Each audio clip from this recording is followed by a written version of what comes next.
আমার আজকের এই স্টোরিটা শুধুমাত্র ছোট আপুদের জন্য। তোমরা অবশ্যই এই স্টোরিটা শুনবে, কিভাবে রাগ জিদ মানুষকে ধ্বংস করে দিতে পারে। আজকের এই স্টোরিটি আমাকে একটা আপু লিখে পাঠিয়েছে। তিনি চাচ্ছেন তার নাম সবকিছু হাইড রেখে আমি গল্পটা বলি। যেহেতু তার নামটা এখানে উল্লেখ করতে নিষেধ করেছে, তাই আমি অন্য একটি নাম ব্যবহার করছি। যদি এই নামটি কারো নামের সাথে মিলে যায়, আমি আন্তরিকভাবে দুঃখিত।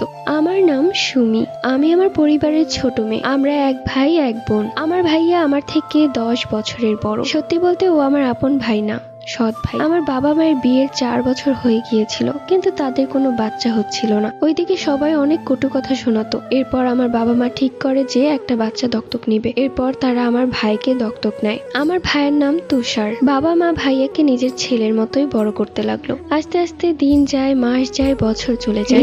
তাদের কোনো বাচ্চা হচ্ছিল না। আমার মা ভেবেছিল তার কোনো বাচ্চাই হবে না, তাই তুষার ভাইয়ার নামেই তাদের সব সম্পত্তি সবকিছু লিখে দেয়। তুষার ভাইয়াকে দত্তক নেওয়ার 10 বছর পর আমার জন্ম হয়। আমার বাবা মা অনেকটাই অবাক হয়েছিল, সেই সাথে অনেক বেশি খুশি। তাদের নিজেদের সন্তান আমি, তাদের রক্ত আমার শরীরে বইছে। যখন ডাক্তার জানালো মেয়ে হবে, তখন আমার বাবা মা খুব খুশি হয়, কেননা তাদের একটা ছেলে আছে, আর একটা মেয়ে হলেই পুরো পরিবারটা পরিপূর্ণ হবে। আমার জন্ম হওয়ার পর আমাকে অনেক আদর করতো তারা। এরপর থেকে আমার ভাই হিংসে করতে লাগলো। সেই ছোট থেকেই কেন যেন আমাকে দেখতেই পারতো না, কিছু হলেই বকতো, মারতো, কিন্তু আমার বাবা মায়ের সামনে কখনোই আমার গায়ে হাত তুলতো না, আর আমাকে একটা বকাও দিত না। সময় পার হতে লাগলো। আমি যখন ক্লাস 8-এ পড়ি, তখন আমার মাত্র 15 বছর বয়স। আমার বাবা মা একটা বিষয় নিয়ে খুব কথা বলতে শুরু করলো। কথাটা আমার কানেও এসেছে। যেহেতু তাদের কোনো বাচ্চা হচ্ছিল না, তাই সব সম্পত্তি তুষার ভাইয়ের নামে লিখে দিয়েছিল। কিন্তু এখন যেহেতু আমি এই পৃথিবীতে এসেছি, তাই আমার বাবা মা ঠিক করেছে দুজনকে সমানভাবে সব সম্পত্তি লিখে দিবে।